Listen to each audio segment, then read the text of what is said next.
पहलगाम हल्ल्यातील मृतांना राज्य मंत्रिमंडळ बैठकीत श्रद्धांजली। महाराष्ट्रातील मृतांच्या कुटुंबियांना 50 लाखांचं अर्थसहाय्य। मुख्यमंत्री देवेंद्र फडणवीस यांची मंत्रिमंडळ बैठकीत घोषणा।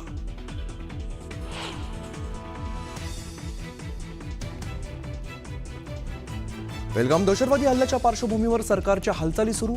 उद्या पुन्हा केंद्रीय सुरक्षा समितीची बैठक होण्याची शक्यता। सीसीएस मीटिंगनंतर सीसीईएचीही बैठक होणार। पहलगाममध्ये एनआयकडून क्राईम सीन रिक्रिएट। झिपलाईनसह काम करणाऱ्या स्थानिकांची चौकशी। व्हिडिओ आधारे तांत्रिक पुरावे गोळा करण्याचं काम सुरू।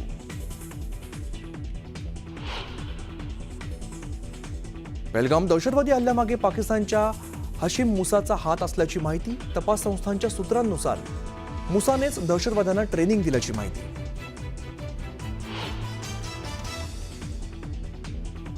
येत्या 1 मे पासून भारत पाकिस्तान सोबतचा व्यापार थांबवणार। पहलगाममधील हल्ल्याच्या पार्श्वभूमीवरती पाक सोबतचे व्यापार तात्काळ थांबवण्याचा निर्णय।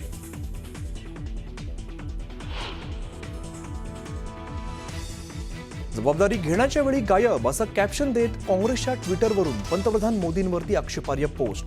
तो काँग्रेस का हात पाकिस्तान के साथ म्हणत भाजपाकडून जोरदार पलटवार। पहलगाम हल्ल्याच्या पार्श्वभूमीवर मल्लिकार्जुन खरगे आणि राहुल गांधींचं पंतप्रधान मोदींना पत्र। संसदेचं विशेष अधिवेशन बोलवण्याची मागणी।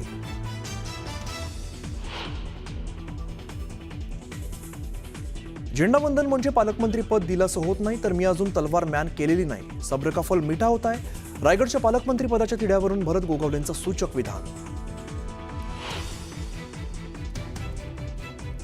झेंडावंदनाच्या मुद्द्यावर बोलण्यास आदिती तटकरेंचा नकार। पत्रकारांच्या प्रश्नाला चुकवत तटकरेंचा काढता पाय।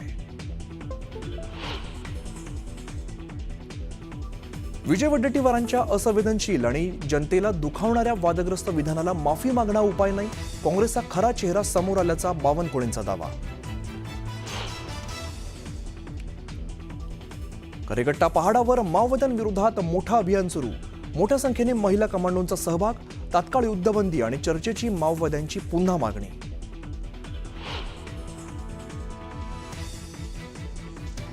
आणि नाशिकच्या वणीगडावर भाविकांच्या वाहनाला अपघात। सप्तशृंगी देवीच्या दर्शनासाठी जाताना वाहन उलटून झालेल्या अपघातात अनेक भाविक जखमी।